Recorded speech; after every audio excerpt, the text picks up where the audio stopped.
दोस्तों, अयोध्या आखिर कैसे आ रही? जी हाँ दोस्तों, मैं बात कर रहा हूँ अयोध्या की, जहाँ पर भगवान श्री राम का मंदिर बनवाया। बीजेपी ने क्या क्या नहीं किया। राम मंदिर बनवाया जो 500 साल बाद अयोध्या में राम का मंदिर बना, लेकिन उसके बावजूद भी अयोध्या क्यों हार गई? जी हाँ, अयोध्या कोई लोकसभा क्षेत्र नहीं है, लेकिन फैज़ाबाद लोकसभा क्षेत्र है और उसी में अयोध्या आती है। लेकिन अयोध्या से फिर क्यों? अयोध्या से पूरे देश की शुरुआत होती है राम मंदिर से, मंदिर को लेकर, और सबसे बड़ा मुद्दा रहता है बीजेपी का अयोध्या को लेकर, राम मंदिर को लेकर। लेकिन फिर भी राम मंदिर के नाम से भी वो हार गई बीजेपी की। आपको बता दूं कि वहाँ बीजेपी के लल्लू सिंह थे, जो कि तीसरी बार हैट्रिक मारने वाले थे, लेकिन लल्लू सिंह तीसरी बार हैट्रिक नहीं लगा पाए। आखिर अवधेश प्रसाद जी कैसे जीत गई? आपको बता दें कि 54,567 वोटों से अवधेश प्रसाद जी हैं वो जीत गए और लल्लू सिंह अयोध्या से हार गए। यानी कि फैज़ाबाद लोकसभा क्षेत्र से लल्लू सिंह हार गए, जो बीजेपी के कैंडिडेट थे। आपको ये भी बता दूं कि अयोध्या की क्या क्या समस्या है और क्यों वोट नहीं दिया अयोध्या के वासियों ने बीजेपी को। भले ही पूरे देश में राम मंदिर के नाम से मोदी जी डंका लगा रहे हैं, देश विदेश में डंका लगा रहे हैं, लेकिन अगर वहाँ की ग्राउंड हकीकत देखा जाए तो उनको पता चलेगा, जो बाहर के लोग हैं वो कह रहे हैं कि 370 हटा दी और अयोध्या में राम मंदिर बना दिया। अगर राम मंदिर से देश को फायदा होता, रोजगार मिलता, तो वो क्यों अपने कैंडिडेट को हराते, क्यों मोदी जी को वोट नहीं देते? इसके पीछे क्या वजह है जो कि अयोध्या से लल्लू सिंह हार गए?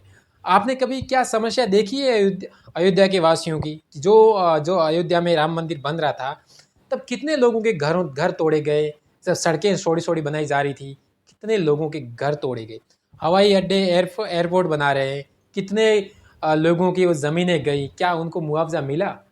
चलो, अच्छी बात है कि वहाँ एयरपोर्ट मिल बन रहा है और राम मंदिर के लिए भव्य निर्माण, बड़े बड़े रोड सड़कें बन रही है। क्या उन गरीबों के लिए रोजगार की व्यवस्था हुई?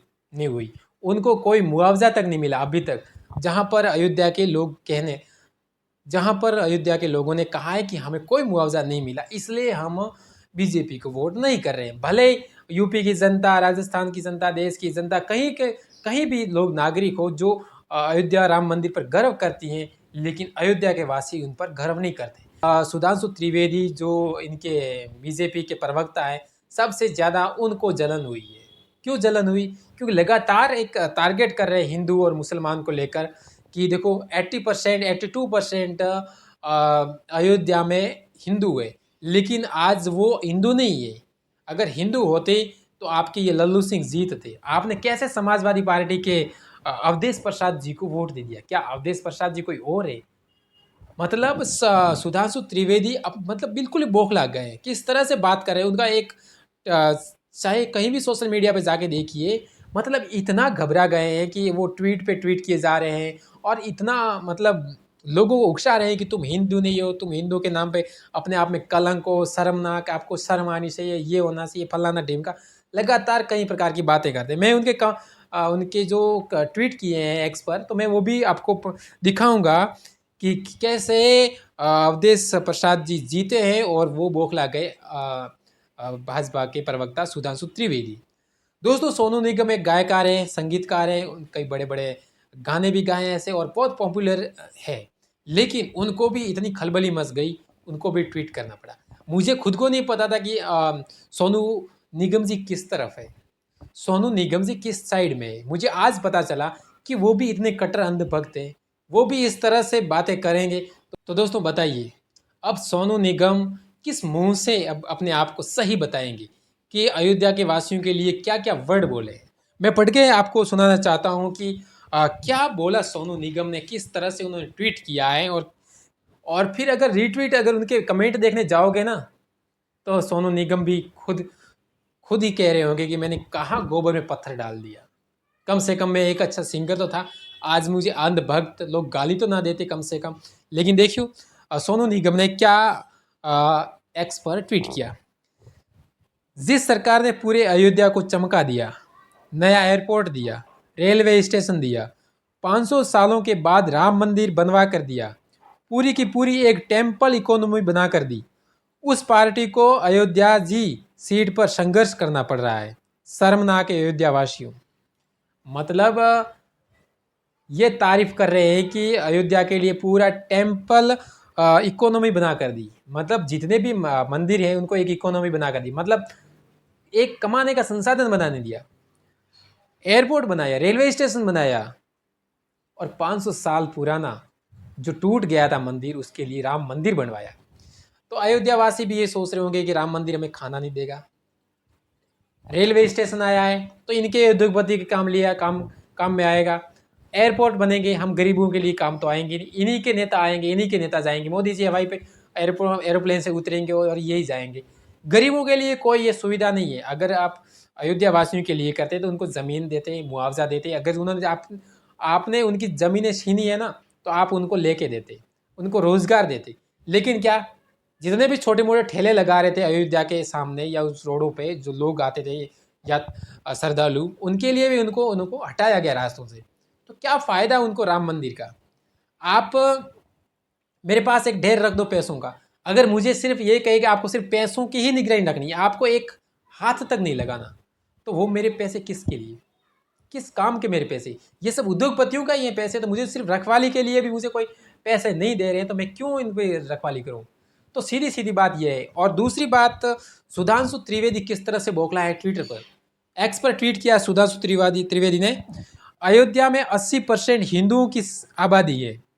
भाजपा ने 500 वर्षों बाद अयोध्या में राम मंदिर बनवाया, इसके बावजूद प्रत्याशी अयोध्या से हार गए।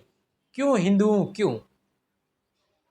मतलब धर्म के नाम पर पूरी पूरी राजनीति इन्होंने की। धर्म के नाम पर जो भी इन्होंने भक्तों को परोसना था, सारा खिलाना था, खिलाया। लेकिन उसके बाद भी अगर ये हार रहे हैं तो गलती अयोध्या वासियों की है। आपने उनको क्या समझ के रखा है। सही कहा है, सुधांशु त्रिवेदी को गलत नहीं कहा है, लेकिन सुधांशु त्रिवेदी को और बीजेपी के तमाम नेताओं को मुंह तोड़ जवाब दिया अयोध्या वासियों ने, फैजाबाद के लोगों ने, कि हमें धर्म के नाम पर मत उलझाओ। हमें पता है कि हमारी अयोध्या में क्या चल रहा है। तुम तो बाहर से आए लोग हमारे गांव की, हमारे अयोध्या की ही नाम पे वोट बैंक मांग रहे हो। मुझे तो लग रहा है कि राम भी नाखुश होंगे, भगवान राम भी नाखुश होंगे आपके कार्यों को देखते हुए। वरना भगवान के बिना पत्ता हिलता, कैसी बात कर रहे हो, भगवान के बिना पत्ता भी नहीं हिलता है। भगवान खुद राम आपके खिलाफ है। भले आप राम के नाम पर, मंदिर के नाम पर कितना भी वोट लो, आपका कुछ काम नहीं है। कल तक आप 400 के नारे लगा रहे थे, 400 पार, अब की बार मोदी सरकार 400 पार। अब तो आप नीतीश कुमार की अंगुली पकड़ के चल रहे हो, कहीं नीतीश बाबू चला ना जाए। नीतीश बाबू अगर चला गया तो हमारी कुर्सी खाली हो जाएगी। लेकिन 400 वर्ष 400 करने वाले 420 हो गई आपकी, 420 हो गई आपकी, 400 करने वाले 420 हो गई। तो दोस्तों एक और सुधांशु त्रिवेदी का ये ट्वीट देखिए, मैं पढ़ के सुनाना चाहता हूँ, कितनी बौखलाहट है। श्री राम जी का मंदिर बनाने के बाद भी यदि भाजपा को ऐसे दिन देखने पड़ रहे हैं तो बस यही कहूँगा कि यूपी कुछ हिंदुओं, तुम गुलामी के ही लायक हो। हिंदुओं ने कल्याण सिंह को बाबरी मस्जिद गिराने की सजा दी है और आज मोदी और योगी जी को राम मंदिर बनवाने की सजा दे रहे हो। हिंदू धर्म में जैसन ही पतन का कारण बने हैं। तो ये आपने ट्वीट देखा सुधांशु त्रिवेदी का, किस तरह से उनकी बौखलाहट सामने आ रही है कि अब जो भी ठीकरा फोड़ रहे हैं वो सिर्फ हिंदुओं पर फोड़ रहे हैं। लगातार ट्वीट कर रहे हैं, मुसलमान इतने, राजस्थान में 92% मुसलमान खिलाफ, यूपी में इतने परसेंट, सब मुसलमान ही क्यों खिलाफ है हमारे। परसेंटेज निकाल रहे 90 से सबसे ज़्यादा 90, 95, 98, 93 ये मुसलमान दिखा रहे कि कश्मीर में हमारे इतने खिलाफ है मुसलमान, वहाँ पर इतने खिलाफ है। बताइए क्यों खिलाफ ना हो। आप बात कैसे करते हो, आप तो कपड़ों से पहचानते हो, कपड़ों से पहचान होती है आपकी, तो क्यों लोग आपको वोट करेंगे, क्यों आपके साथ खड़े होंगे। SC ST भी देख लो, अगर आप उसके कॉन्स्टिट्यूशन पे हमला करोगे तो वो भी आपके साथ कहाँ खड़े, आपके साथ सिर्फ सिर्फ अंधभक्त खड़े हैं। और ये जितनी भी सीटें कांग्रेस लाई है, इंडिया गठबंधन लाई है, इसकी भी वजह है राहुल गांधी। ऐसे ही राहुल गांधी नहीं बने, मैं किसी की तारीफ नहीं कर रहा हूँ, लेकिन उस बंदे ने ज़मीनी हकीकत को दिखाया है। आप पिछले साल का मुकाबला कर रहे हैं कि 75 साल में क्या किया क्या नहीं किया, कोई कैसा भी कर ले, लेकिन परिस्थितियाँ बदलती है।